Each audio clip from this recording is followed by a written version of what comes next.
We will continue to give the Almighty and gracious God thanks and praise for all his mercies, blessing, and benevolence to us as a nation. Despite the terrible and excruciating effects of economic recession, God is still sustaining the citizens of this country. While we are praying for our dear President Muhammadu Buhari for quick recovery from ill-health, I want to remind the President that life has no duplicate.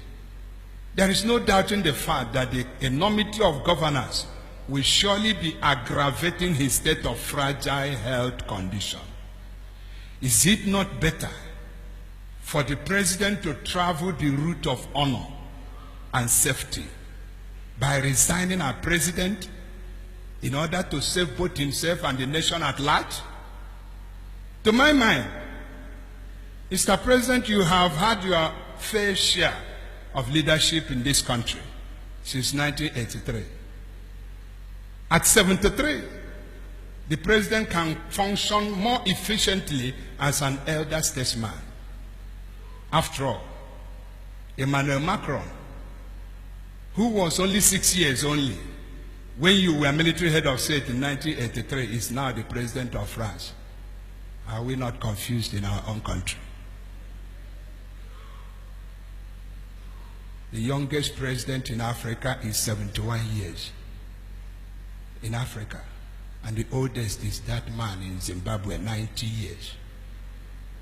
And where are we heading with this confusion? On the security in our nation, let me also join others to commend the President on the release of another batch of abducted Chibok girls. The notable progress, though fluctuating at times, in the war against the Islamic insurgent known as Boko Haram should also be appreciated and commended. But aside that, the greatest security question beckoning for answers in this country include: who are the perpetrators of the mindless killings of Christians in southern Kaduna? How many of them have been arrested, prosecuted, and sentenced accordingly? Did the security agencies play their expected and established constitutional roles in handling the situation? Why is it almost impossible for the federal government of Nigeria to curb the activities of and tame the voracious, almighty, in quote, Fulani headsmen? Who are the suppliers of the AK-47 guns and the pump-action revolvers they are using and they are carrying?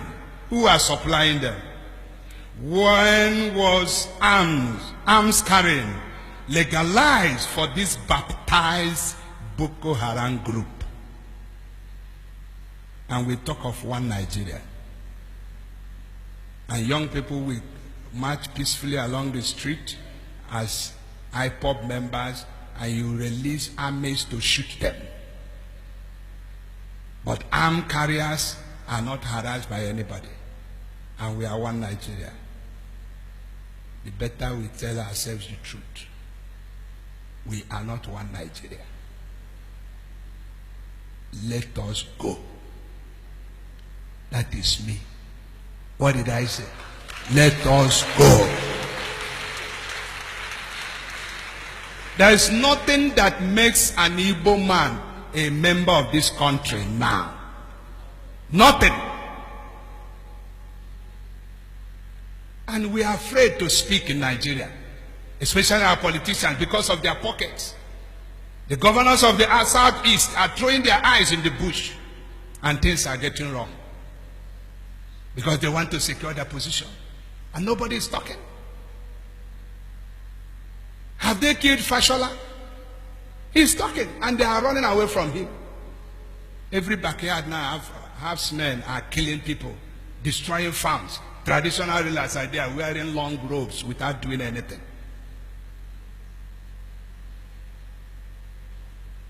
Go to the north, you will travel 3-4 hours. You can't see one recruit policeman on the road. Go from Azibo to Amit, you may meet up to 5 police checkpoints, extorting money from Igbo people. And the senators are there talking nonsense. Let us go.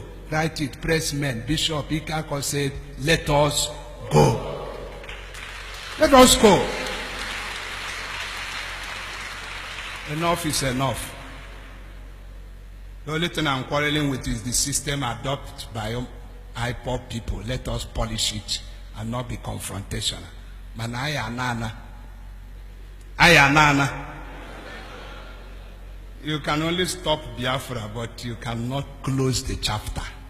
One day Biafra will go.